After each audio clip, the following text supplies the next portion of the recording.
سلطان ایک ہوشیار اور نٹکھٹ لڑکا تھا جسے رومانچک سفر پر جانے کا بہت شوق تھا۔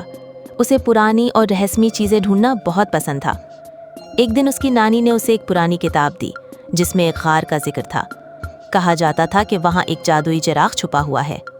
یہ سنتے ہی سلطان نے طے کیا کہ وہ اس جگہ کو کھوجے گا۔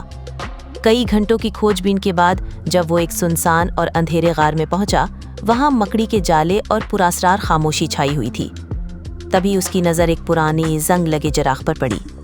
ارے، یہ تو علاؤدین کی چراغ جیسا لگ رہا ہے، سلطان نے حیرانی سے کہا۔ اس نے اپنی آستین سے چراغ کو رگڑا۔ جیسے ہی اس نے ایسا کیا، ایک تیز روشنی پھیلی اور دھوئیں کے بادلوں سے ایک وشال نیلا جن ظاہر ہوا۔ جن مسکرایا اور بولا، شکریہ اے انسان، تم نے مجھے صدیوں بعد آزاد کیا ہے۔ بدلے میں تمہاری 3 اچھائیاں پوری کر سکتا ہوں۔ سلطان بے حد حیران اور پرجوش تھا، لیکن وہ سوچنے لگا کہ سب سے پہلے کیا مانگے۔ آخرکار اس نے کہا، مجھے خزانہ چاہیے۔ جن نے چٹکی بجائی اور اچانک سلطان کے چاروں طرف سونا، چاندی، ہیرے اور جواہرات کے ڈھیر لگ گئے۔ لیکن جیسے ہی سلطان نے خزانے کو چھونے کی کوشش کی، ایک برے جادوگر کا حملہ ہوا۔ ایک شاطر جادوگر اچانک ظاہر ہوا جس کی آنکھیں غصے سے لال تھیں۔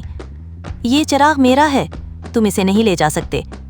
اس نے زور سے جادوئی چھڑی گھمائی اور کالے دھوئیں سے غار بھر گیا۔ سلطان نے فوراً اپنی دوسری خواہش مانگی، مجھے ایک طاقتور تلوار چاہیے جو صرف اچھے دل والے انسان کے ہاتھ میں ہی چلے۔ جن نے فوراً ایک چمکتی ہوئی تلوار دی۔ سلطان نے تلوار سنبھالی اور آخرکار اپنی بہادری اور سچے دل سے جادوگر کے جادو کو توڑ دیا۔ جادوگر ایک چھوٹی سی قیمتی مورتی میں بدل گیا۔ اب صرف ایک آخری خواہش باقی تھی۔ سلطان نے کچھ دیر سوچا، پھر مسکرا کر کہا، میں چاہتا ہوں کہ تم، اے جن، ہمیشہ کے لیے آزاد ہو جاؤ۔ جن حیرت میں پڑ گیا، کیا تم اپنی آخری خواہش میرے لیے خرچ کرو گے؟ سلطان نے ہنستے ہوئے کہا، دوستی دولت سے زیادہ قیمتی ہوتی ہے۔ جن کی آنکھوں میں خوشی کے آنسو آ گئے۔ جیسے ہی سلطان نے چراغ کو توڑا، ایک تیز روشنی پھیلی اور جن مکمل طور پر آزاد ہو گیا۔ یہ اختتام نہیں تھا، بلکہ ایک نئی شروعات تھی۔